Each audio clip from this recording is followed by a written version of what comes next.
Hi guys. So, as you can tell, some of my videos are a little bit unhappy, a little bit sad, but they are me, and it's what I've been through in my life for the 23 years I've been alive.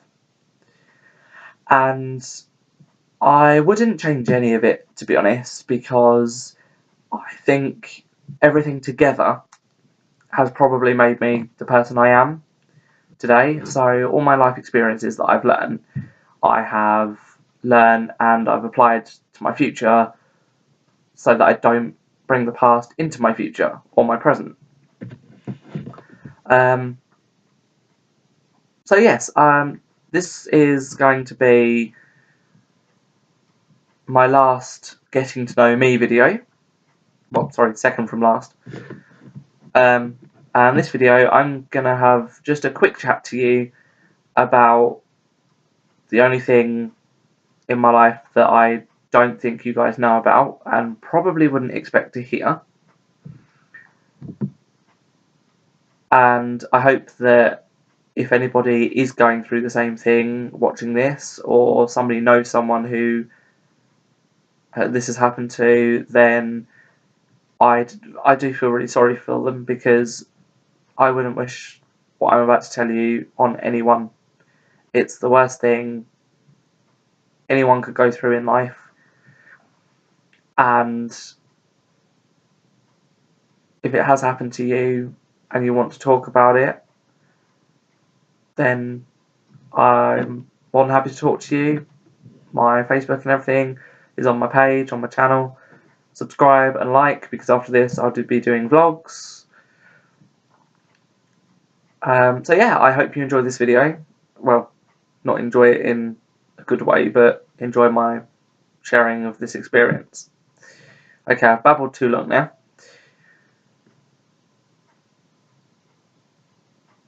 So, it all started in 2011 when I had my second serious boyfriend. For the sake of this video, we'll call him Mark. That wasn't his name, just to let you know.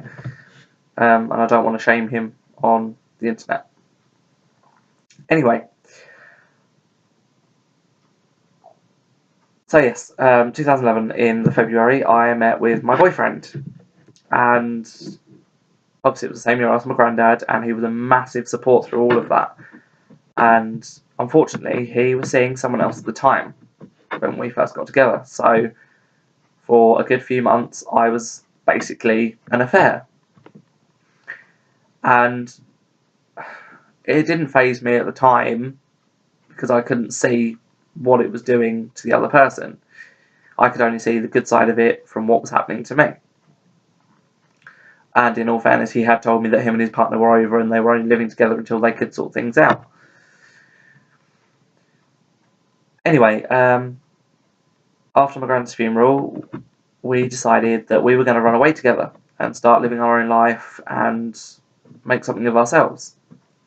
So, on the 14th of May 2011, I left his house in the morning with my stuff. I'd packed my massive rucksack. I told my family what I was doing, but no one else knew.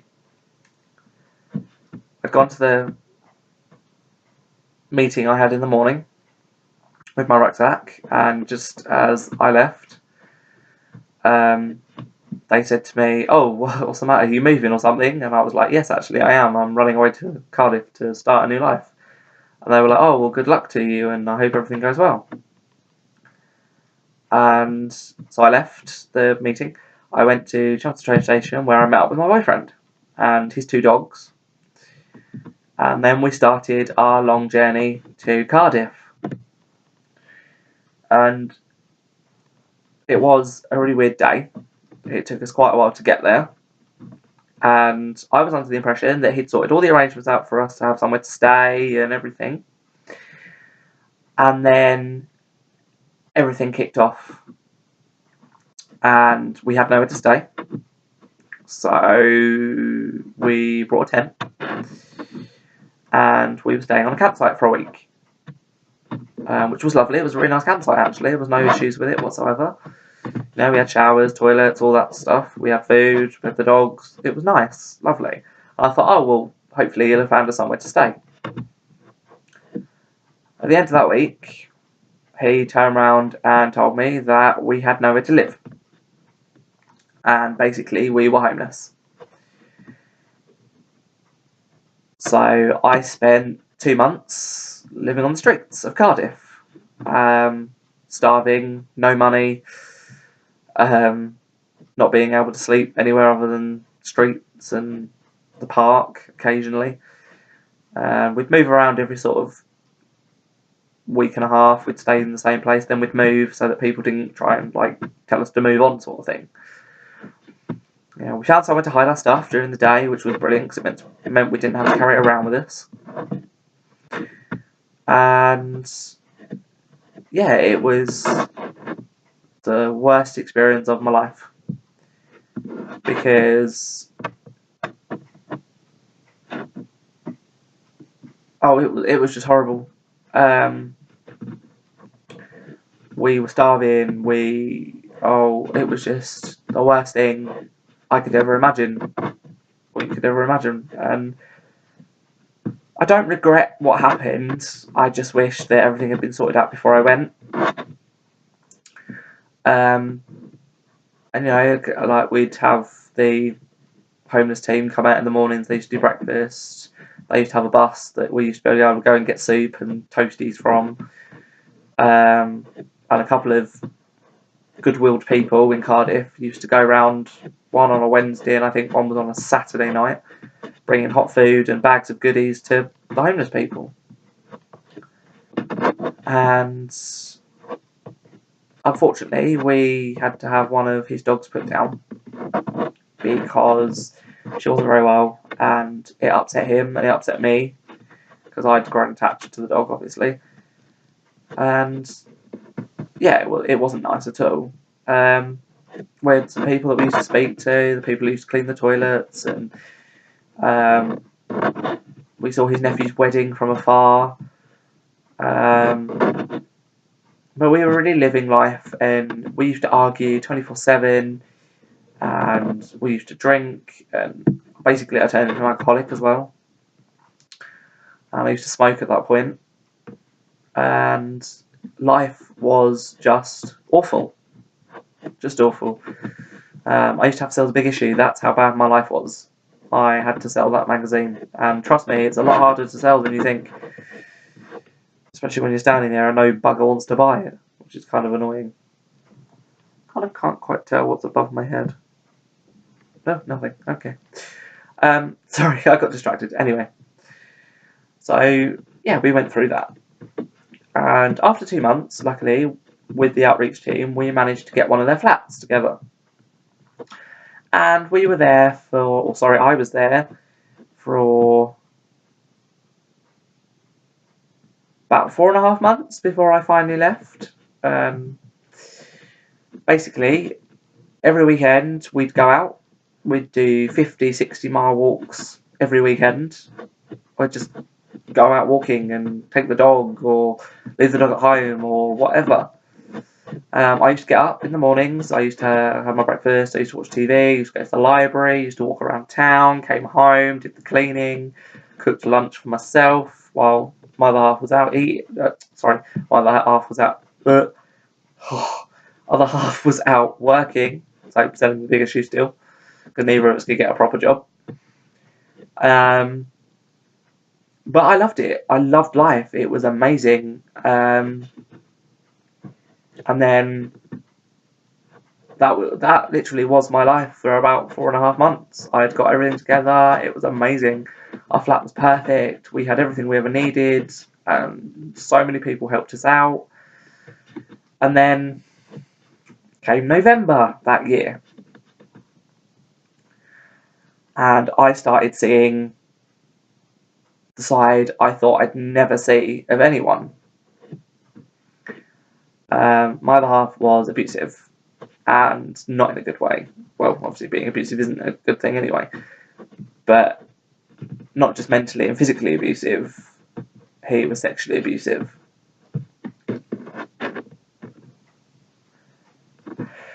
And yeah, unfortunately, the worst thing you could think of happened to me. But I managed to get away after a 3-day argument and being thrown shit at. Glasses, plates, bowls, you name it, it all got thrown at me. We decorated the house for Christmas. I pulled every single thing down, threw everything out the window. And the day came for me to leave. And I regret this a lot. I had a bag down beside the bed that I needed to pick up before I left and came back to Essex. And I forgot it. And it contained my photo album of all my pictures when I went to Florida, and pictures of my granddad and my nan that I can't get back now. Just other silly little pictures. There was a book that had been given to me, a very rare book that had been given to me by a family member who's no longer alive. And there was something I was about to say and I completely forgot. Oh yeah, the conversation with my mum. After this thing had happened, I'd rung up my mum. I'd gone out for a walk. I'd rung up my mum, and I explained to her what was going on and what happened. And I spent 3 hours crying down the phone to my mum. And I said I need to come home because I can't stay here. I can't stay in this relationship anymore. So 9.5 months of being with someone got thrown away. But it was kind of funny because after everything he put me through, I told him I was only coming back here for work and that I'd be back after the new year because I wanted to spend Christmas with my family. And I never went back. And now I don't regret it. Oh God, I don't regret it. Because I'd probably be doing nothing with my life. Well, I say that, but I'd started sorting quite a lot out while I was over there. I was on college courses. I was in the middle of starting up my own business, and everything was amazing. Just he wasn't. And yes, I ran away from my dreams. I ran away from everything, but it's because that's what I do. When things get tough and I can't cope with anything anymore, I literally just run away. And I'm sorry about my hair, by the way. I've kind of just washed it and it's kind of a bit fluffy and weird. But yeah, I run away from my problems. I always have done. And unfortunately, I think I always will. Unless I found someone who can help me and be with me to support me. But yeah, I had an awful time that year. And as I say, homelessness, sexual abuse, I wouldn't wish it on my worst enemy. Because at the end of the day, no one should have to go through that at all. If you think that your partner is being different, or is treating you differently, or is always checking up on you, or is always making sure you're at home and not anywhere else, leave. Leave right now. Up, pack your stuff, and go. There are better people in the world. You don't need that in your life. Take care, guys. I'll speak to you in my next video. I love you all. Good night.